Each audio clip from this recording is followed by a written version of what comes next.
Hello everyone, welcome back. तो आ गए हैं पार्ट 2 के साथ, जिसमें हम कर रहे थे क्लास 12 केमिस्ट्री का एक इम्पॉर्टेंट चैप्टर जिसका नाम है सॉल्यूशन। तो बेसिकली पार्ट 2 में हम पढ़ने वाले हैं बच्चों अबाउट कंसंट्रेशन टर्म्स, राइट। तो अपने रजिस्टर्स में हेडिंग डालिए कंसंट्रेशन टर्म्स, राइट। अब बात करें कि जो बच्चों ये जो कंसंट्रेशन टर्म्स होता है इसका एग्जैक्ट मीनिंग क्या होता है। लेट अस से फॉर एग्जांपल मेरे पास दो कंटेनर्स हैं और इन दोनों कंटेनर्स में इसको मैंने लिख दिया एज ए, इसको लिख दिया मैंने as B. Container number A में मेरे पास 100 ग्राम ऑफ वाटर है। सिमिलरली कंटेनर बी में मेरे पास 100 ग्राम ऑफ वाटर है, इसमें भी वाटर और इसमें भी वाटर। कंटेनर नंबर ए में मैंने लेटर से ऐड करा 10 ग्राम ऑफ कॉमन सॉल्ट यानी कि NaCl, और यहाँ मैंने ऐड करा लेटर से 20 ग्राम ऑफ NaCl। और अगर मैं आपसे पूछूं कि out of these two container A and B which one is more saltier, तो you will say container number B is more saltier. Reason क्यों ऐसा है कि कंटेनर नंबर बी ज़्यादा सॉल्टियर है, तो you will say that sir the amount of common salt यानी कि the amount of solute is more in container number B. Solute का अमाउंट कंटेनर नंबर बी में ज़्यादा है, इसीलिए ये ज़्यादा सॉल्टियर है। लेकिन केमिस्ट्री की लैंग्वेज में मैं बोलूँगा कि कंटेनर नंबर बी ज़्यादा कंसनट्रेटेड है। क्यों? क्योंकि इसमें अमाउंट ऑफ सोल्यूट यानी कि NaCl ज़्यादा है, राइट। तो यहीं से इसका डेफिनेशन निकलता है that what exactly do we mean by concentration. तो यू विल से, अगर आपको डिफाइन करना है कंसंट्रेशन को, तो you will say the amount of solute, the amount of solute that is present in a solution at a particular temperature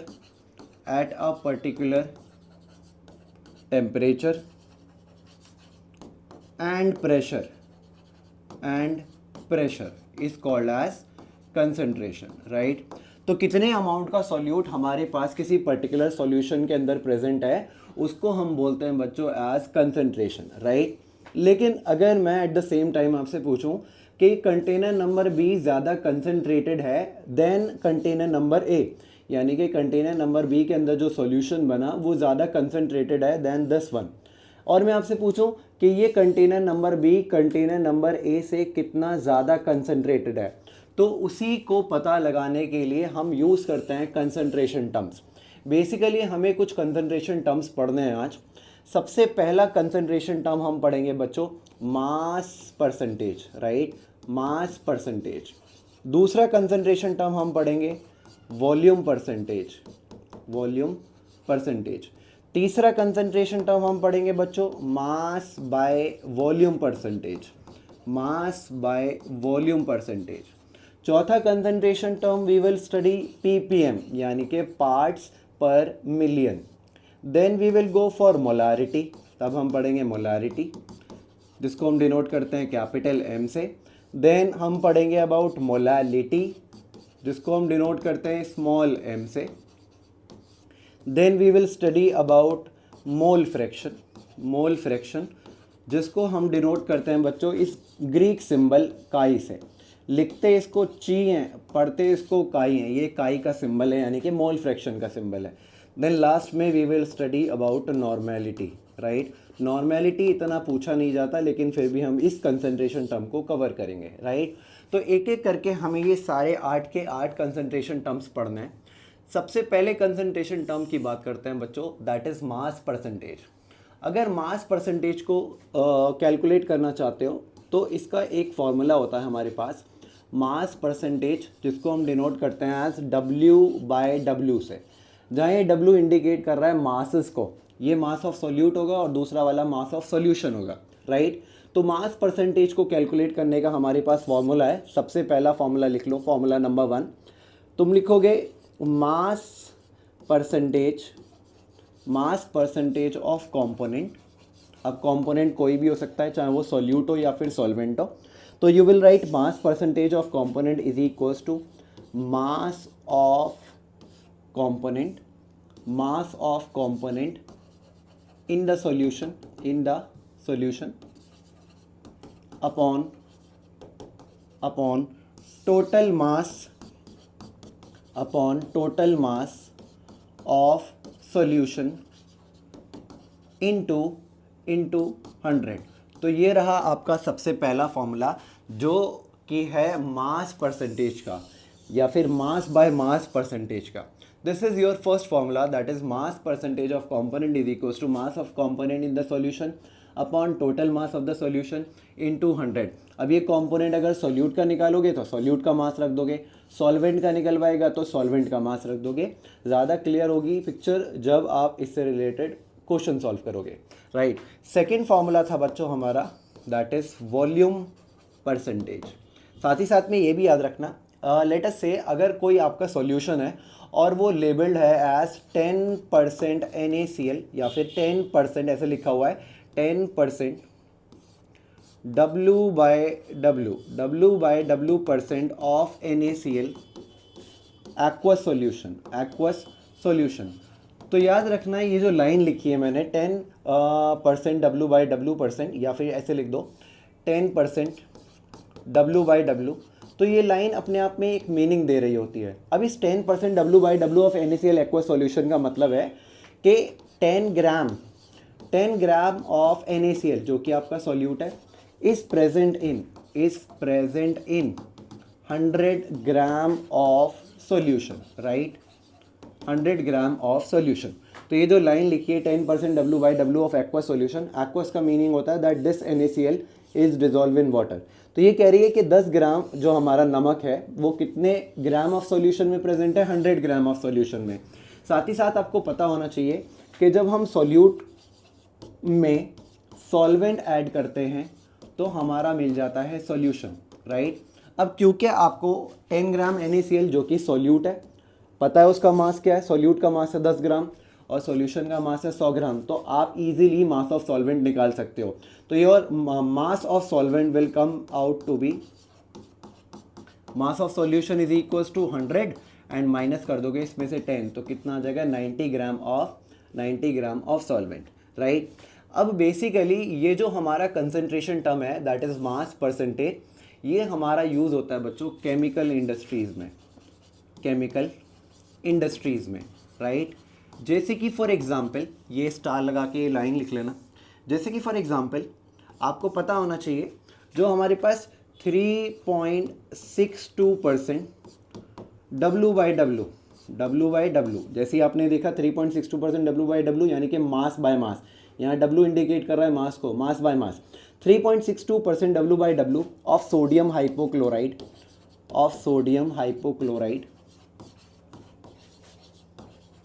is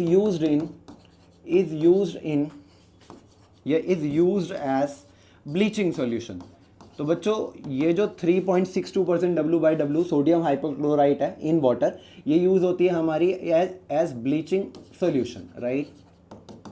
तो आपने लिखा 3.62% W of sodium hypochlorite in water, यहाँ पे लिख देना in water is used as bleaching solution, right. साथ ही साथ ये जो मैंने लिखा है ये आपको एक इंफॉर्मेशन दे रहा है। इस 3.62% W का मतलब है कि 3.62 ग्राम ऑफ सोडियम हाइपोक्लोराइड ये रहा is dissolve in 100 gram of solution. तो आप आसानी से मास ऑफ सॉल्वेंट निकाल सकते हो बाय सब्ट्रैक्टिंग 100 माइनस 362, राइट। चलो अब आते हैं दूसरे कंसंट्रेशन टर्म पे जो कि आपका है वॉल्यूम परसेंटेज निकालने का भी आपके पास फॉर्मूला होता है, याद रखना। Volume percentage of component is equals to volume of component upon volume of solution into 100, right. याद रखना वॉल्यूम परसेंटेज जिसको आप डिनोट करते हो V/V से, उसको कैलकुलेट करने का फॉर्मूला है बच्चों हमारे पास volume percentage of component is equals to volume of component into 100 upon volume of solution. Let us say अगर कोई सॉल्यूशन लेबल्ड है बच्चों एज 10% ऑफ एथेनॉल या फिर 10% volume by volume of ethanol in water, तो ये लाइन आपको एक मीनिंग देगी। इस 10% V/V of ethanol in water का मतलब है, इट मीन्स, तो यहाँ लिख दे रहा हूँ, इट मीन्स क्वेश्चन सॉल्व करते वक्त ये काम में आएगा। It means 10 ml of ethanol, जिसका फॉर्मूला होता है C2H5OH, यानी कि 10 ml of ethanol is present in कितने वॉल्यूम ऑफ सॉल्यूशन में प्रेजेंट होगा, is present in 100 ml of solution. और सॉल्यूशन कब बनता है, जब आप सॉल्यूट और सॉल्वेंट को ऐड करते हो। क्योंकि ये कम अमाउंट में है तो आप इसको बोलोगे एज सॉल्यूट, तो सॉल्यूट का अमाउंट हो गया 10 ml और सॉल्यूशन कितना है 100 ml, तो वॉल्यूम ऑफ सॉल्वेंट आप इजीली निकाल सकते हो, 100 - 10 = 90 ml। तो ये आ जाएगा आपका वॉल्यूम ऑफ सॉल्वेंट, राइट। अब साथ ही साथ याद रखना, ये जो हमारा ये वॉल्यूम बाय वॉल्यूम है, इसका 30% वॉल्यूम बाय वॉल्यूम, ये एनसीईआरटी के एग्जांपल्स हैं, इनको बहुत अच्छे से याद रखना है। 35% volume by volume of ethylene glycol, ethylene glycol is used as लिखना, बल्कि इज यूज्ड एज एंटीफ्रीज जानते हो, जो ऑटोमोबाइल्स होते हैं उनके इंजन्स को ठंडा करने के लिए हम उसमें क्या डालते हैं, एंटीफ्रीज। तो कौन से एंटीफ्रीज का इस्तेमाल होता है, 35% volume by volume of ethylene glycol, इसका इस्तेमाल करा जाता है as antifreeze in cooling car engines, right. Similarly तीसरे कंसंट्रेशन टर्म की तरफ बढ़ते हैं, that is mass by volume percentage, right. इसके लिए लिखेंगे W बाय V%, राइट, V%। अब इसको कैलकुलेट करने का भी हमारे पास फॉर्मूला है, आप लिखोगे mass by volume percentage is equals to mass of component upon total volume of solution into 100. This is the formula for calculating mass by volume percentage of any component. ये लिखा है मैंने, mass by volume percentage of component is equals to mass of component upon total volume of solution into 100. साथ ही साथ में याद रखना, ये जो हमारा ये तीसरा कंसंट्रेशन टर्म है, ये यूज़ होता है बच्चों इन medical industry and in pharmacy, right, and in pharmacy. जैसे कि फॉर एग्जांपल याद रखना 2.3 मास by volume percent of paracetamol is used in pharmacy, right. अब जैसे मैं ऑलरेडी बता चुका हूँ कि ये जो लाइन होती है आपको एक मीनिंग दे रही होती है। यहाँ पे 2.3 मास by volume percentage of paracetamol जो कि यूज़ होता है फार्मेसी में, तो ये लाइन हमें बता रही है कि 2.3 ग्राम ऑफ सोल्यूट, यानी कि 2.3 gram of paracetamol of solute is present in, कितने में प्रेजेंट है, is present in 100 ml of solution, right. तो ये तीनों कंसंट्रेशन टर्म्स बहुत ही इंपॉर्टेंट है, इनको सबको तीनों के तीनों फॉर्मूलाज को नोट कर लो। चलो इससे रिलेटेड क्वेश्चन सॉल्व करते हैं। जैसे कि सबसे पहला ये क्वेश्चन दे रखा है आपको, क्वेश्चन में दे रखा है बच्चों 20 gram of NaCl is dissolve in 100 gram of water, 20 gram sodium chloride dissolve है 100 ग्राम ऑफ वाटर में। वो बोल रहा है find the concentration of the solution, right.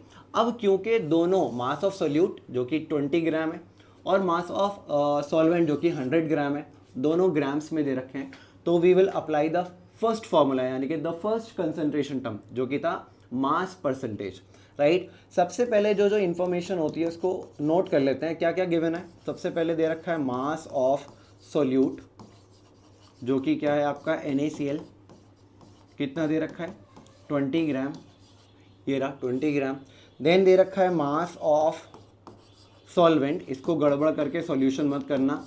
दूसरा दे रखा है मास ऑफ सॉल्वेंट जो कि दे रखा है 100 ग्राम, राइट। अब यहाँ से can't you calculate mass of solution, obviously कर सकते हैं। कैसे कर सकते हैं मास of solution calculate? Mass of solute यानी कि 20 प्लस मास ऑफ सॉल्वेंट यानी कि 100, कितना आ गया मास ऑफ सॉल्यूशन? 120 gram, right. अब वो कह रहा है कंसंट्रेशन निकालो ऑफ द सॉल्यूशन, यानी कि मास परसेंटेज हमको निकालना है। तो फॉर्मूला है कंसंट्रेशन ऑफ सॉल्यूशन, या फिर आप रख सकते हो मास परसेंटेज ऑफ सॉल्यूशन। मैंने लिख दिया कंसंट्रेशन ऑफ सॉल्यूशन, एक ही बात है। फॉर्मूला क्या कहता है? मास ऑफ कंपोनेंट, और कौन से कंपोनेंट का मास रखेंगे आप? सॉल्यूट का। तो मैं लिख रहा हूँ मास of solute upon mass of solution into 100, right. अब सिंपल यहाँ पे वैल्यूज रखो। मास ऑफ सॉल्यूट दे रखा है एज 20, मास ऑफ सॉल्यूशन दे रखा है एज 120 इंटू 100, राइट। 0 से 0 कैंसिल कर देना, 2 6 12, 2 10 20, राइट। 10 यहाँ पे और कट करना चाहो तो 2 5 10 आ जाएगा, ये 2 3 6 आ जाएगा, 5 10 50 अपॉन 3। जब इसको सॉल्व करोगे बच्चों, 50 को 3 से डिवाइड करोगे तो you will get your answer. S 3 1 3 2, यहाँ पे आ गया 3 6 18, अगेन 2, पॉइंट लगाएंगे, 0 बढ़ाएंगे और ये 0 यहाँ पे कॉपी कर लेंगे, अगेन 3 6 18, और ये ऐसे ही चलता रहेगा। तो you will get your answer as 16.6%, right. Similarly एक और टाइप का क्वेश्चन इससे रिलेटेड सॉल्व करते हैं। जैसे कि मेरे पास ये क्वेश्चन है, 10 ml of ethanol is dissolve in 90 ml of water, find volume by volume percentage of the solution. तो इस टाइप के क्वेश्चन को भी आप सॉल्व कर सकते हो एज सॉल्यूशन। यहाँ लिखते हैं क्या क्या चीज़ें गिवन है। सबसे पहले लिखते हैं वॉल्यूम ऑफ सॉल्यूट। सबसे पहले ये पहचानना होता है कि सॉल्यूट क्या है और सॉल्वेंट क्या है। जो कम अमाउंट में है वो आपका सॉल्यूट होगा। 10 ml आपका हो गया सॉल्यूट, यहाँ पे लिख भी देता हूँ। ये हमारा C2H5OH यानी कि एथेनॉल, ये कितना दे रखा है बच्चों? 10 ml, राइट। सिमिलरली अगर बात करें वॉल्यूम ऑफ सॉल्वेंट की, वॉल्यूम ऑफ सॉल्वेंट जो कि क्या है हमारे पास? वाटर, वो दे रखा है कितना? 90 ml, राइट। अगर मैं बात करूं वॉल्यूम ऑफ सॉल्यूशन की, तो you will write as volume of solution is equals to 10 plus 90, कितना आ जाएगा बच्चों? As 100 ml, right. अब क्योंकि हमको वॉल्यूम बाय वॉल्यूम परसेंटेज निकालना है, तो वी नो द फॉर्मूला। आप क्या लिखोगे? Volume percentage is equals to volume percentage of component is equals to volume of component, और कौन सा कंपोनेंट रखेंगे? Solute. Volume of solute upon volume of solution into 100, this is the formula. चलो values रखते हैं सिंपली। वॉल्यूम ऑफ सॉल्यूट दे रखा है एज 10, वॉल्यूम ऑफ सॉल्यूशन दे रखा है एज 100, और मल्टीप्लाई कर देंगे इसको 100 से। 100 से 100 कैंसिल हो जाएगा और आंसर आ जाएगा आपका एज 10%, राइट। तो ये हो गए आपके स्टार्टिंग के 3 कंसंट्रेशन टर्म्स जो कि हमने लिखे थे एज दीज। मास परसेंटेज यानी कि ये फर्स्ट वाला, वॉल्यूम परसेंटेज ये सेकंड वाला, एंड थर्ड वाला मास बाय वॉल्यूम परसेंटेज। इससे रिलेटेड सारे न्यूमेरिकल्स सॉल्व हो गए। Now we will go on studying this fourth concentration term, that is ppm यानी कि पार्ट्स पर मिलियन। अगर पार्ट्स पर मिलियन की बात करें तो you will define it as ppm। अगर ppm को डिफाइन करोगे तो you will define it as it is the amount of solute present per 10 की पावर 6 पार्ट्स, राइट। तो दिस इज अवर ppm। ये जो फोर्थ कंसंट्रेशन टर्म है ppm, इसको हम तब यूज़ करते हैं बच्चों जब हमारा सॉल्यूट बहुत ही माइन्यूट अमाउंट में प्रेजेंट होता है, यानी कि बहुत ही ट्रेसेस क्वांटिटीज़ में प्रेजेंट होता है, बहुत ही स्मॉल अमाउंट में, बहुत ही माइन्यूट अमाउंट में। जैसे कि फॉर एग्जांपल अगर हम बात करें इस ppm के फॉर्मूला की, तो ये भी लिख सकते हो, it is used for calculating concentration when solute is present in traces amount, यानी कि बहुत ही माइन्यूट अमाउंट में प्रेजेंट होता है, तब हम ppm का यूज़ करते हैं। साथ ही साथ में याद रखना बच्चों, ये जो ppm है इसको कैलकुलेट करने का भी हमारे पास फॉर्मूला होता है, ppm यानी कि पार्ट्स पर मिलियन, इसको हम डिफाइन कर सकते हैं as number of parts of the component upon total number of parts upon total number of parts of the component in the solution into 10 की पावर 6। तो this is the formula for calculating ppm यानी कि parts per million. जैसे कि for example अगर हम बात करें इस ppm की बच्चों, तो याद रखना जब मैं लिख रहा हूँ 1 ppm यानी कि 1 ppm ऑफ यानी कि parts per million 1 ppm of fluoride ions in water prevent, ये क्या करता है, प्रिवेंट करता है टूथ डिके को, यानी कि दांतों को सड़ने से बचाता है। अब ये जो मैंने ppm लिखा है इसका मतलब समझो कि कितने ट्रेसेस अमाउंट में प्रेजेंट है। इसका मतलब है बच्चों that 1 gram of fluoride ion 1 gram of fluoride ion is present in 10 की पावर 6 ग्राम ऑफ वाटर। तो देखो कितना बड़ा नंबर है ये 10 की पावर 6 ग्राम, और उसमें सिर्फ 1 gram of fluoride ion present है। तो जब हमारा सोल्यूट बहुत ही ट्रेस अमाउंट में, बहुत ही माइन्यूट अमाउंट में प्रेजेंट रहता है, तब हम यूज़ करते हैं ppm, राइट। सिमिलरली देखो अगर मैं इसको थोड़ा भी अमाउंट में बढ़ा दूंगा, जैसे कि मैंने कर दिया 1.5 ppm ऑफ फ्लोराइड आयन, ये क्या कर देगा, ये कॉज करेगा मॉटलिंग ऑफ टीथ यानी कि दांतों को सड़ा देगा, राइट। तो देखो हल्का सा अमाउंट बढ़ा है, 1.5 ppm हुआ है फ्लोराइड आयन का, जिसकी वजह से क्या हो जाता है, मॉटलिंग ऑफ टीथ हो जाता है, राइट। साथ ही साथ याद रखना ये जो कंसंट्रेशन टर्म है, और मैं आपको बता चुका हूँ कि ये जो ppm है ये हम वहाँ यूज़ करते हैं जहाँ पे सोल्यूट बहुत ही ट्रेसेस अमाउंट में, बहुत ही माइन्यूट अमाउंट में मिलता है। तो ये मोस्टली ये जो कंसंट्रेशन टर्म है हमारा ppm, ये यूज़ होता है बच्चों, it is used in determining the concentration of pollutants in water and in atmosphere, right।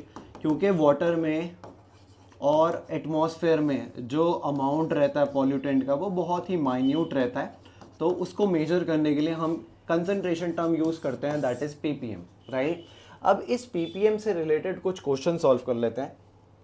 तो देखिए जैसे कि हमने लिखा है यहाँ पे ये जो सैंपल ऑफ ड्रिंकिंग वाटर, ये क्वेश्चन सॉल्व करेंगे। उससे पहले एक चीज़ और जान लेते हैं, ये जो हमारा ppm होता है, इस ppm को हम एक्सप्रेस कर सकते हैं 3 तरीके से। This ppm is expressed in 3 ways. पहला तरीका हम इसको कर सकते हैं बच्चों express in terms of mass by mass, ppm in terms of mass by mass. तो फॉर्मूला बन जाएगा mass of component upon mass of solution into 10 की पावर 6। सेकंड इसको एक्सप्रेस कर सकते हैं हम इन terms of volume by volume, यानी कि इस ppm को एक्सप्रेस कर सकते हैं in terms of volume by volume. तब फॉर्मूला बन जाएगा बच्चों वॉल्यूम ऑफ कंपोनेंट, यानी कि volume of component upon volume of solution into 10 की पावर 6, राइट। साथ ही साथ इस ppm को हम एक्सप्रेस कर सकते हैं in terms of mass by volume, right, is equals to formula बन जाएगा mass of component upon volume of solution into 10 की पावर 6। तो इन 3 तरीके से हम इन ppm को एक्सप्रेस कर सकते हैं। साथ ही साथ में याद रखना, अगर आपको इस ppm को परसेंटेज में इंडिकेट करना हो, यानी कि परसेंटेज निकालना हो तो आप ये भी फॉर्मूला यूज़ कर सकते हो, दैट ppm यानी कि parts per million percentage of component is equals to mass of component upon total mass कितना होता है 10 की पावर 6 इनटू परसेंटेज में कन्वर्ट करने के लिए इसको 100 से मल्टीप्लाई करेंगे, जिसको मैं लिख रहा हूँ एज 10 की पावर 2। तो ये चारों फॉर्मूलाज इसके साथ साथ याद रखना है, राइट। अब इससे रिलेटेड वो जो क्वेश्चन था उसको सॉल्व कर लेते हैं। ये दे रखा है बच्चों हमारा क्वेश्चन, ये कह रहा है a sample of drinking water was found to be severely contaminated, मतलब एक सैंपल लिया हमने ड्रिंकिंग वाटर का और वो कंटेमिनेटेड था किससे, विद क्लोरोफॉर्म का फॉर्मूला होता है CHCl3, supposed to be carcinogen in nature. याद रखना बच्चों, ये जो कार्सिनोजन होता है इसका मतलब होता है कैंसर कॉजिंग, यानी कि जिसकी वजह से कैंसर हो सकता है, दैट इज अवर कार्सिनोजन। अब बोले the level of contamination was found to be 15 ppm, यानी कि आउट ऑफ द 1 मिलियन यानी कि 10 लाख जो 15 पार्ट्स हैं वो किसके हैं, क्लोरोफॉर्म के हैं। अब वो कह रहे हैं express this in percent by mass, आपको इसको एक्सप्रेस करना है परसेंटेज बाय मास में। अभी जैसे कि मैंने आपको बताया था ppm परसेंटेज ऑफ कंपोनेंट निकालना है इन टर्म्स ऑफ मास, तो आप रखोगे formula mass of component upon total 10 to the power 6 into 10 की पावर 2 से इसका मल्टीप्लाई कर दोगे। चलो निकालते हैं परसेंटेज, यानी कि ppm percentage is equals to mass of component कितना दे रखा है 15 ppm, ये दे रखा है 15 ppm, राइट, अपॉन टोटल कितना है बच्चों 10 की पावर 6 इनटू परसेंटेज में कन्वर्ट करने के लिए इसको 100 से मल्टीप्लाई कर देंगे, राइट। अभी आंसर आ जाएगा 15 इंटू 10 की पावर 2, ये 10 की पावर 6 ऊपर जाएगा तो हो जाएगा -6, तो आपका बचेगा एज 15 इंटू 10 की पावर -4%। तो ये हो गया हमारा आंसर, राइट। अब इसी तरीके से हमने 4 कंसंट्रेशन टर्म्स फिनिश कर लिए। अब कुछ क्वेश्चंस प्रैक्टिस कर लेते हैं। जैसे कि सबसे पहला क्वेश्चन दे रखा है बच्चों हमको कुछ इस तरीके से, ये रहा इससे रिलेटेड क्वेश्चन बच्चों। क्वेश्चन में कह रहा है calculate the mass percentage of benzene and carbon tetrachloride if 22 gram of benzene is dissolve in 122 gram of carbon tetrachloride. ये कह रहा है बच्चों कैलकुलेट करो द मास परसेंटेज, यानी कि हमें कौन सा कंसंट्रेशन टर्म यूज करना है, द वेरी फर्स्ट वन। सबसे पहले जो इन्फॉर्मेशन गिवन है उसको लिख लेते हैं। सबसे पहले क्या दे रखा है मास ऑफ सोल्यूट, और सोल्यूट कौन है यहाँ पे, जो कम अमाउंट में देख के पता लगाइए, ऑब्वियसली बेंजीन, जिसका फॉर्मूला होता है C6H6, ये रहा हमारा सोल्यूट, और कितना दे रखा है ये 22 ग्राम, राइट। देन हमको दे रखा है मास ऑफ सॉल्वेंट, और सॉल्वेंट यहाँ पे हमारा क्या है कार्बन टेट्राक्लोराइड, जिसका फॉर्मूला होता है CCl4, और ये कितना दे रखा है 122 ग्राम, राइट। अब आसानी से आप मास ऑफ सॉल्यूशन यहाँ निकाल सकते हो, mass of solution is equals to mass of solvent 22 plus mass of solution 122, कितना आ जाएगा, 2 में 2 जोड़ो 4, 2 में 2 जोड़ो 4, और ये आ गया 144 ग्राम, यानी कि 144 ग्राम। अब निकालते हैं चलो मास परसेंटेज पहले सॉल्यूट का, तो मैं निकाल रहा हूँ मास परसेंटेज ऑफ कौन सा कंपोनेंट, ऑफ सॉल्यूट। तो फॉर्मूला बन जाएगा मास ऑफ कंपोनेंट यानी कि मास of solute upon mass of solution, और किससे मल्टीप्लाई कर देंगे, इनटू 100 से, राइट। चलो इसकी वैल्यूज रखते हैं। मास ऑफ सॉल्यूट दे रखा है बच्चों 22 ग्राम, मास ऑफ सॉल्यूशन दे रखा है 144 ग्राम, और मल्टीप्लाई कर देंगे 100 से। तो इसको जब कट करोगे तो आएगा 2 1 2 2 1 2 2 7 14 2 2 4, ये आ जाएगा आपका 250 100, और ये आ जाएगा 36, इसको फिर से 2 से काट कर दो, ये 25 आ जाएगा, और ये आ जाएगा आपका 18। अब इस 11 की मल्टीप्लाई करो 25 से, तो 11 5 कितने होते हैं, 11 5 55, कैरी 5, 11 2 22, तो ये आ जाएगा 275। नीचे आ गया 18। अब सिंपली इसकी डिवाइड कर दो, 275 की जब डिवाइड करोगे 18 से तो आएगा 18 1 18, और ये कितने बचेंगे यहाँ पे 9, यहाँ कॉपी कर लेंगे 5, 18 5 होते हैं बच्चों 90, 18 5 होते हैं 90, तो ये कितना बच जाएगा 5, पॉइंट लगाएंगे 0 बढ़ाएंगे तो ये लगभग 18 1 18, 18 2 36, तो आंसर आ जाएगा आपका एज 15.2%, राइट। अब उसने बोला था मास ऑफ सॉल्वेंट भी निकालो, क्योंकि यहाँ पे क्वेश्चन में बोल रहा है वो कि calculate the mass percentage of benzene and carbon tetrachloride, यानी कि सॉल्वेंट का भी परसेंटेज निकालना है। तो या तो you can go either for this same method, आप लगा सकते हो percentage of solvent is equals to mass of solvent upon mass of solution into 100, या फिर क्योंकि इस सॉल्यूशन के अंदर सिर्फ 2 ही कंपोनेंट है तो टोटल जो परसेंटेज होगा वो इन दोनों ही कंपोनेंट्स पे डिपेंड करेगा। तो एक कंपोनेंट है 15.2, तो दूसरा ऑब्वियसली क्या होगा 100 माइनस 15.2, तो आपका आंसर आ जाएगा, यहाँ आपका आंसर आएगा लगभग 84.8%, राइट। तो इसको आप सॉल्व कर सकते हो। साथ ही साथ में एक और क्वेश्चन इससे रिलेटेड सॉल्व कर लेते हैं, जैसे कि ये रहा question number next. A solution is obtained by mixing 300 gram of 25% solution and 400 gram of 40% solution. यानी कि हमने एक नया सॉल्यूशन बनाया by mixing 300 gram of 25% solution and 400 gram of 40% solution by mass, right. अब वो कह रहा है calculate the mass percentage of the resulting solution. मतलब जब आप इन दोनों सॉल्यूशन को एक थर्ड कंटेनर में डाला, इसका पहले वाले का 300 ग्राम का 25% डाला और दूसरे वाले सॉल्यूशन का 400 ग्राम का 40% इसमें डाला, तो इसका जो मास परसेंटेज आया उसको हमें कैलकुलेट करना है। लेट अस से मैं बोलता हूँ कि एक है हमारे पास सॉल्यूशन ए और दूसरा है सॉल्यूशन बी। सबसे पहले मैं लिख रहा हूँ 300 ग्राम ऑफ 25%, यानी कि इसका कितना लिया हमने 300 ग्राम का 25%, और इसका कितना लिया, इसका लिया हमने बच्चों एज 400 ग्राम ऑफ 40%। तो यहाँ लिख रहे हैं 400 ग्राम ऑफ 40%।